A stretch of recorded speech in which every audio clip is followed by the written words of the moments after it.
പ്രിയ ആത്മബന്ധുക്കളെ, നിരവധി മതങ്ങളും ഉണ്ടായി. ഗംഭീരമായ ശാസ്ത്ര നേട്ടങ്ങൾ നാം കൈവരിച്ചു. എന്തുകൊണ്ട് ദുഃഖ ദുരിതങ്ങൾ നിറഞ്ഞതായിരിക്കുന്നത്? കാരണമുണ്ട്. നമ്മുടെ പൈതൃകം തന്നെ കുറവുകൾ നിറഞ്ഞതാണ്. നാം ജനിച്ച നക്ഷത്രത്തിൻ്റെ രാശിയും കാലവും നല്ലതായിരിക്കണമെന്നില്ല.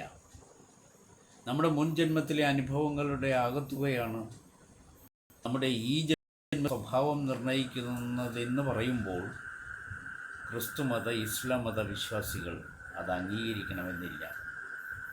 എന്നാൽ ഈ ജന്മത്തിലെ നമ്മുടെ ചിന്താവികാര കർമ്മങ്ങളാണ് നമ്മുടെ ഇന്നിനെ സ്വാധീനിക്കുന്നതെന്ന് എല്ലാവരും സമ്മതിക്കുന്നു. നമ്മുടെ വിശ്വാസ പ്രമാണങ്ങളും ആചാരാനുഷ്ഠാനങ്ങളും നമ്മുടെ ദൈനംദിന ജീവിതത്തെ അതിയായി സ്വാധീനിക്കുന്നു. നാം ആരെയാണോ എന്തിനെയാണോ പ്രാർത്ഥിക്കുന്നത്, ആ ശക്തിയുടെ സ്വാധീനം അപാരമാണ്. ഇതൊക്കെ മനസ്സിലായിട്ടും നമ്മുടെയൊക്കെ ജീവിതം ആ പഴയ ചാലിലൂടെ തന്നെ സഞ്ചരിച്ചു കൊണ്ടിരിക്കുന്നു. ഈ അവസ്ഥയ്ക്കൊരു മാറ്റം വരാനാണ് ഗുരുക്കന്മാർ അവരുടെ ജീവിതം കൊണ്ട് ശ്രമിച്ചത്. ശ്രീ കരുണാകര ഗുരു പറയുന്നു, എല്ലാ തരത്തിലുള്ള ആ യോഗ്യതകളും എടുത്തു കാണിച്ചു തന്നത് ഈ പറഞ്ഞ കാട്ടിലും നാട്ടിലുമായിട്ട് കുത്തിയിരുന്ന് കർമ്മം ചെയ്ത സന്യാസികളാണ്.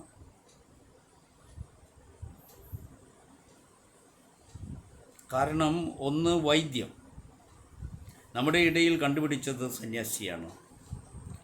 ആദ്യം ആഹാരം വേവിച്ച് തിന്നാൻ പഠിപ്പിച്ചത് സന്യാസി. പിന്നെ വസ്ത്രം ഉണ്ടാക്കിയെടുത്തത് സന്യാസി. ഇങ്ങനെ ഇത് മൂന്ന് ഉപേക്ഷിക്കാൻ വയ്യാത്തതാണ്. പിന്നെ ഉള്ളത് വിദ്യ. സന്യാസിയാണ് ആദ്യം നമുക്ക് എത്തിച്ചു തന്നത്. അപ്പം ഇങ്ങനെയുള്ള നമുക്ക് ഒഴിച്ചുകൂടാൻ വയ്യാത്ത എല്ലാ വിദ്യയുടെയും എല്ലാ അറിവിൻ്റെയും എല്ലാ പരിചയത്തിൻ്റെയും ഇത് സന്യാസിയിൽ നിന്ന് വന്നുവെന്ന് നമുക്കിന്ന് അറിയാൻ വയ്യാതെ വന്നിരിക്കുന്നു. നമ്മുടെ കുട്ടികളോട് ചോദിച്ചാൽ അവർക്കതറിയില്ല. നമുക്കറിയില്ല, പിന്നെ ആ സന്യാസിയിൽ കൂടി വന്നതാണെന്ന് കുട്ടികളെങ്ങനെ അറിയും എന്ന് ഗുരു ചോദിക്കുന്നു.